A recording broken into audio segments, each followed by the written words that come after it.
Nous sommes à Biggin Hill, un aérodrome historique du sud de Londres, le 3 septembre 1982. En 1940, Biggin était l'une des bases principales de la Royal Air Force. Les Spitfire décollaient d'ici pour stopper les vagues de bombardiers allemands. Les Spitfire survivants sont dans les musées, et Biggin Hill est redevenu une prairie bien paisible. Aujourd'hui, pourtant, la prairie prend des airs de jardin d'Alice.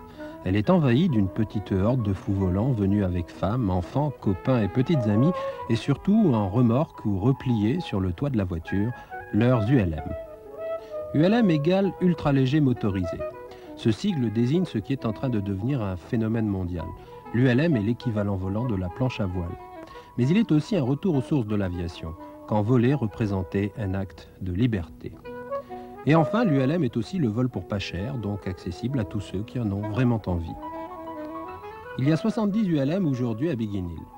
Il en vient d'un peu partout en Europe, et même d'Amérique, avec un but bien précis, se faire la course sur l'une des voies royales des débuts de l'aviation, le trajet Londres-Paris.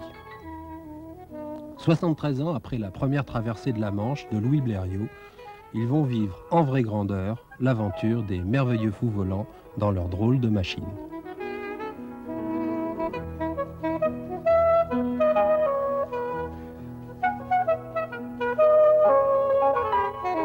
On a fait tourner les moteurs, on a vérifié les bougies, si tout allait bien, fait toute la checklist pour l'avion, l'après-vol, et tout a l'air OK. Vous êtes équipé comment là sur vous? Là j'ai en dessous la combinaison de plongée qu'on a prise dès le départ pour ne pas avoir à perdre de temps à lead. J'ai mon miroir, j'ai mon life jacket. Je vais mettre les fumigènes après autour du cou ou sur les jambes et puis voilà, on est prêt à partir. Vous avez des balises de détresse aussi? On a des balises de détresse que les organisateurs vont nous donner avant le départ, des petites balises de détresse qu'on met autour du cou et en cas d'amérissage, on les déclenchera. Pour la visite pré-vol, qu'est-ce que vous avez regardé là tout à l'heure? Ah, on regarde tout, tous les boulons, surtout enfin, au niveau moteur, on vérifie que le moteur ne chauffe pas trop, que tout marche bien, qu'il n'y a pas de prise d'air, que les bougies sont bonnes, qui démarre bien, que le ralenti tient, et puis sinon on vérifie que toute la cellule, les boulons, les câbles soient bien tendus. Le seul véritable critère technique retenu pour qualifier un ULM est le poids. Il doit peser à vide moins de 150 kg, et ici ça fait donc 50 kg par roue. La puissance des moteurs va jusqu'à une trentaine de chevaux, l'équivalent d'une moto de moyenne cylindrée. Pas besoin de licence pour piloter, mais attention, comme en moto, on peut se faire mal. On va mettre une compresse et on fait un pansement stérile ce soir, on passera une radio demain et vérifier qu'il n'y a pas de débris métalliques à l'intérieur de la plaie, mais c'est pas bien grave. Pourquoi? Qu'est-ce qui s'est passé? Il s'est passé que j'ai eu beaucoup de mal à décoller au départ, à Biggin Hill, et qu'à force d'avoir du mal, j'ai pas pu décoller du tout et j'étais obligé de me poser en catastrophe dans le jardin d'un collège anglais. Le jardinier est venu me décoincer très gentiment. Ça l'a beaucoup fait rire. C'est la première fois qu'il voyait un avion dans son jardin, m'a-t-il dit.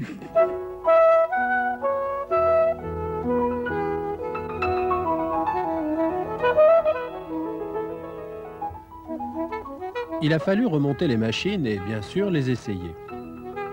Tout est en place. Et maintenant vient l'heure des états d'âme avant le vrai départ. Glad to do it this time? No. No, I don't like crossing the channel. It's too dangerous.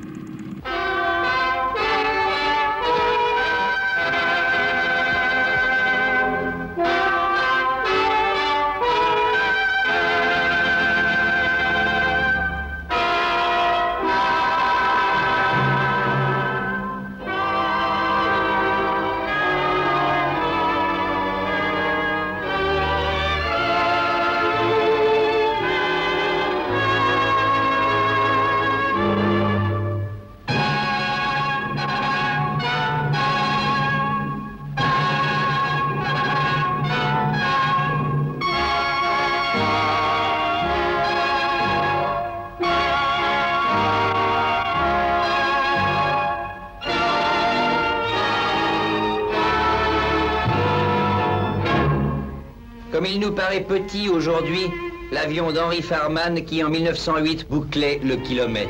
Comme il nous paraît drôle l'avion de Blériot qui, décollant du terrain des Baraques l'année suivante, franchissait pour la première fois la Manche.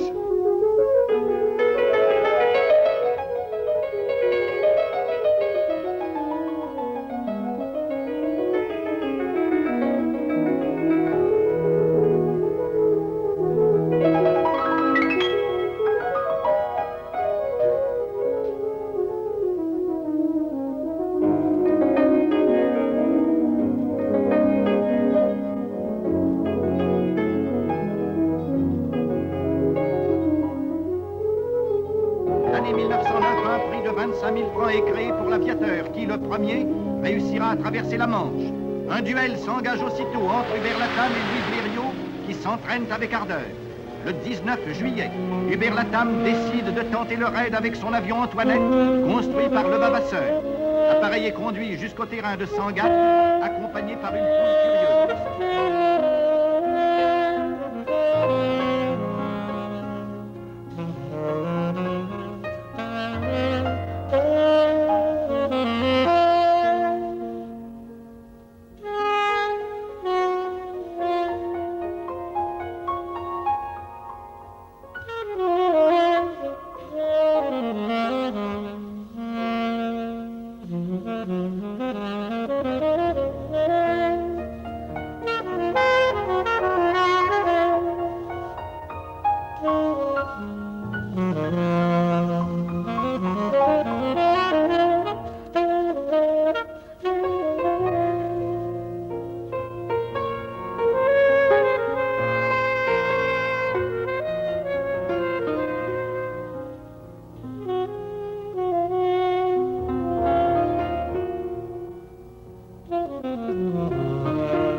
Dire aujourd'hui d'une machine volante qu'elle a vaincu la Manche peut faire sourire. Tous les ULM partis d'Angleterre sont arrivés de l'autre côté, au Cap Griné, après 1 heure de vol où l'on se sent bien seul. Pour ceux des pilotes qui se souviennent de Louis Blériot, ces 60 minutes ont été un voyage dans l'espace-temps et eux aussi, ils ont vaincu la Manche. On vole lentement, guère plus vite qu'un vélomoteur, et pas haut, quelques dizaines de mètres. Mais les sensations sont phénoménales, l'impression de voler est totale. Alors l'autonomie, théoriquement l'avion est fourni avec un bidon de 20 litres. Dans ce qui 20 litres ça fait donc 2 heures. Alors 2 heures ça peut faire environ 150 km. Alors le problème c'est que 150 km ça reste toujours très théorique. En ULM, comme de toute façon vous n'êtes vraiment jamais sûr de votre route, vous faites en réalité un peu plus. Donc j'ai prévu un bidon au cas où. Au cas où je me perds un peu, au cas où je dois me poser, etc.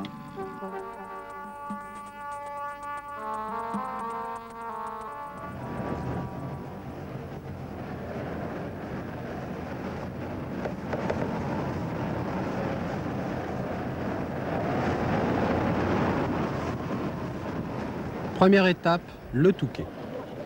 La traversée n'était pas facile à cause du vent, entraînant une dérive importante. Certains ont même retrouvé la côte française à Boulogne, 50 km trop au sud du Cap Griné, et ils ont dû remonter jusqu'au point de passage. Mais finalement, tout le monde arrive au Touquet.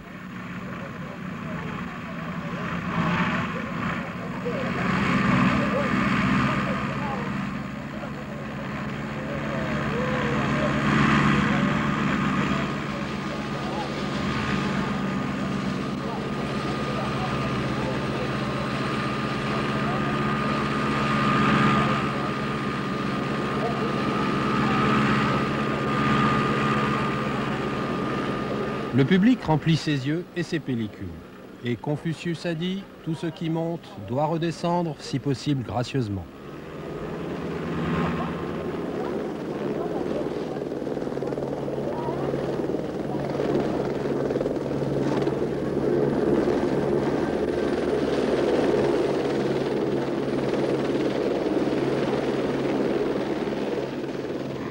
cet appareil marche exactement comme un avion, c'est-à-dire que vous avez un contrôle avec le manche qui vous permet de tourner à gauche et à droite. Et vous avez également, grâce au palonnier, le contrôle du mouvement de lacet, ce qui vous permet de vous stabiliser en cas de vent de travers. C'est-à-dire que vous vous dirigez de côté avec le palonnier. Ben, ça vous permet en l'air, là, ça n'a pas d'une importance énorme, encore que ça dépend un petit peu des remous, mais surtout ça vous permet de vous stabiliser dans les phases d'atterrissage et de décollage. Comme instrument de vol, qu'est-ce que vous avez? Le premier instrument, donc, qui est vraiment la chose la plus importante, c'est un petit peu le compteur de vitesse avec le badin, qui vous donne quand même votre vitesse de décollage, d'atterrissage et de croisière. Et à peu près de quel ordre? Disons que vous décollez tranquille, là j'ai à 30 miles, donc ça fait environ 45 à l'heure. Ensuite je vole en croisière environ à 45 miles, ce qui fait environ 70 km/h. Et j'atterris également vers 30-35 miles, ça dépend un petit peu du vent. Et ça décroche vers 25 miles, c'est-à-dire 35 km/h.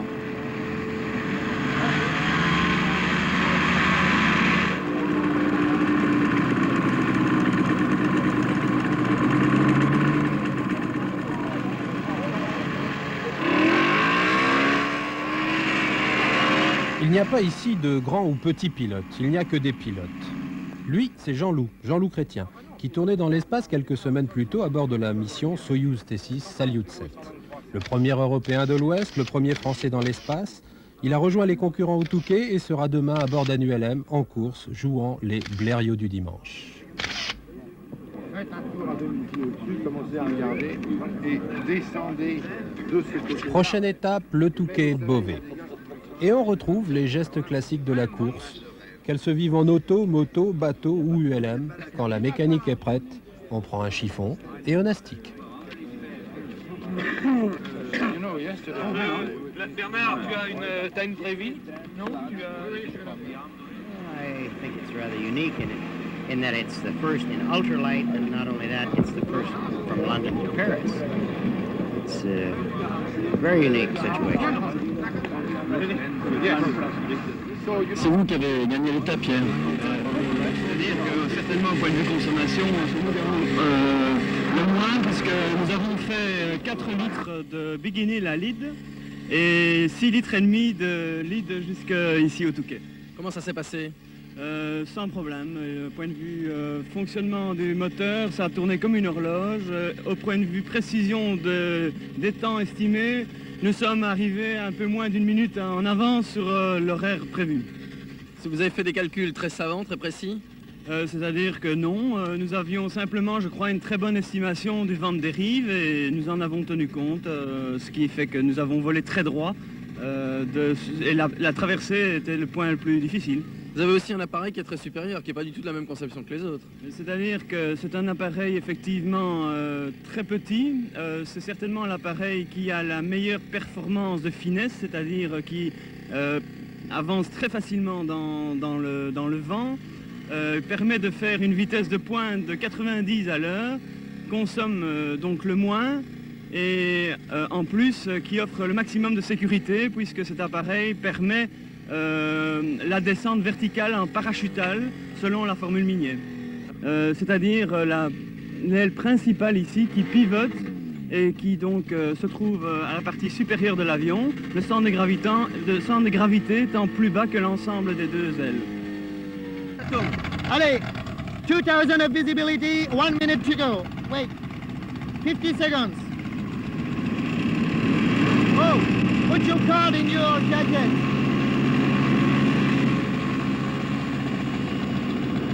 Okay, Australia.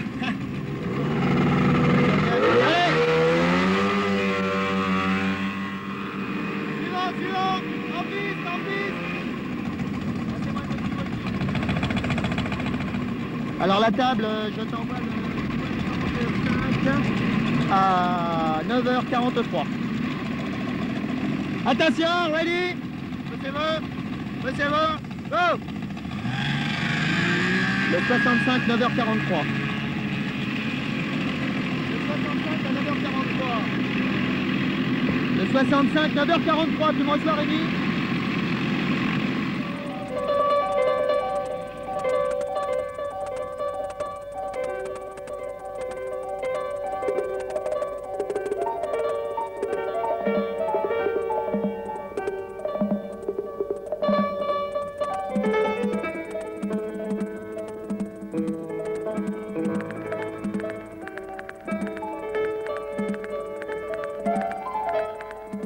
Quelques-uns s'arrêtent ici, à Abbeville. Arrêt facultatif pour ceux dont le réservoir est trop petit pour voler en direct jusqu'à Beauvais.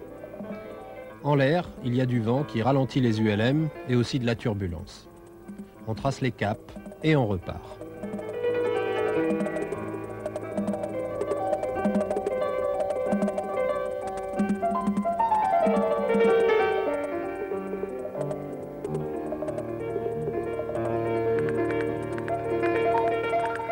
On retrouve les sensations des pilotes du début du siècle. En prise directe avec le paysage survolé, le vent dans la figure et l'esprit en alerte, guettant l'éventuelle panne moteur. Vous avez vu des gens sur les bords des routes qui vous disaient bonjour? En général, les gens, oui, dès qu'on passe un peu bas, effectivement, font des grands signes. C'est un des côtés folkloriques de ce genre de machine. J'ai vu l'hélicoptère que vous leur répondiez d'ailleurs. Ah oui, on disait bonjour à tout le monde. Les gens qui labouraient, vous êtes passé au-dessus d'un tracteur à un moment. Ah oui, c'était très marrant. Ouais. On arrive à Beauvais en se recalant sur les routes et les chemins à la façon des anciens. Le passager de l'avion de ligne est installé sur un siège dans un tube percé de petits hublots. Le pilote du LM, lui, vole comme un philosophe, sans confort, lentement et si bas qu'il peut observer la nature, le feuillage des arbres qui se balancent dans le vent. C'est une grande leçon de choses, comme on disait autrefois. Beauvais est derrière. Maintenant, on se hâte avec lenteur vers Pontoise, que voici, secoué dans la turbulence tranquille. À Pontoise, le public est en place, retrouvant sans le savoir la patience et les attitudes des spectateurs des grands meetings aériens de la belle époque.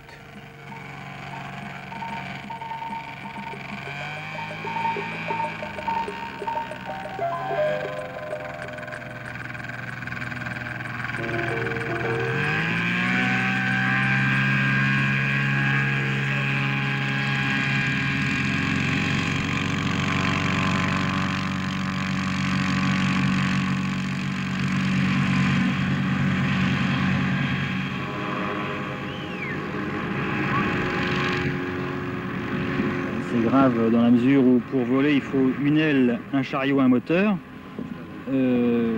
J'ai donc à l'atterrissage tout à l'heure cassé et l'aile et le moteur, il ne me reste plus que le chariot. Alors la plage, pour faire du char à voile ça irait, mais pour aller jusqu'à Bagatelle ça va être dur.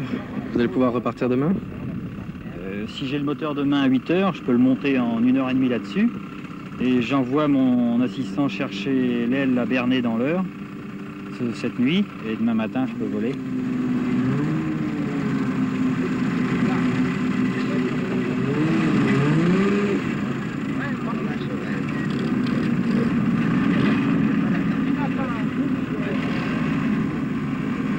Débarrassés de la tension d'hier, les pilotes se posent en ordre dispersé, admirés, attendus, fatigués, parfois même très fatigués.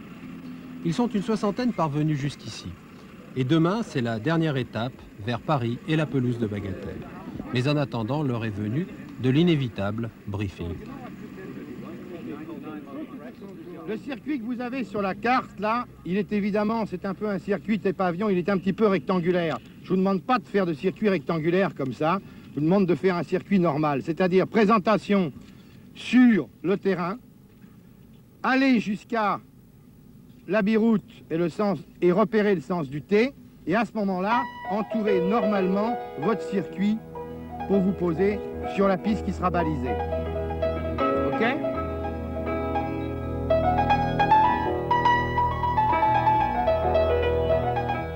Le dernier jour, le vent s'est levé et souffle si fort que la moitié des concurrents ne pourra pas décoller de Pontoise.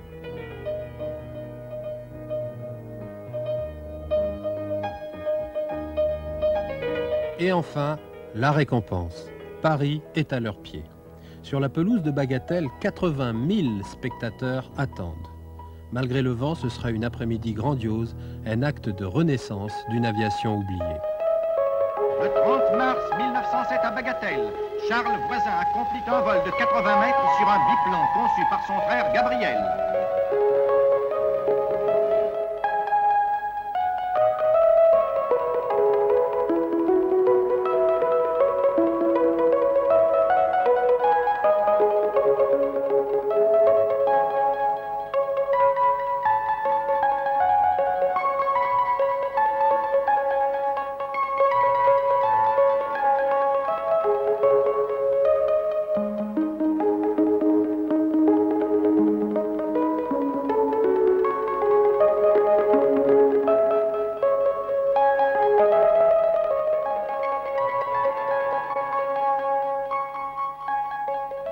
bah, ça fait toujours plaisir de gagner. Hein. Et puis, c'est quand même marrant de penser qu'on recommence ce que Blériot a fait, là, avec une machine beaucoup plus lourde, quoi.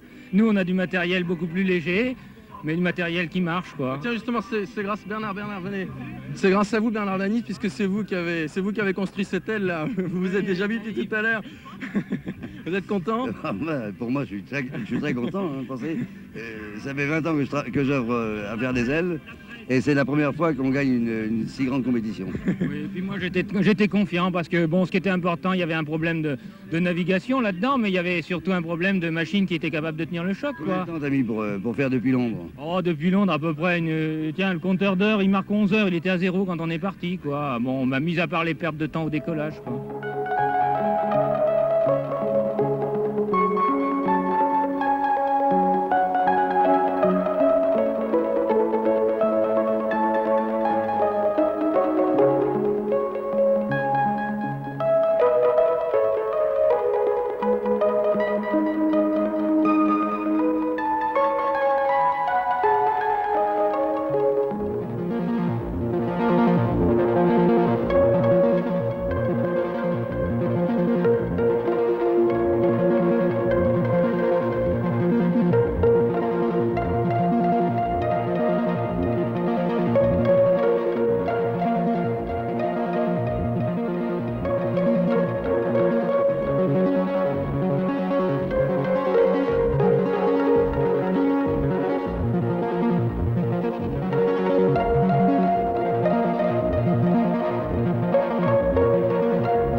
L'étape d'aujourd'hui était la plus dure hein, de toute la course.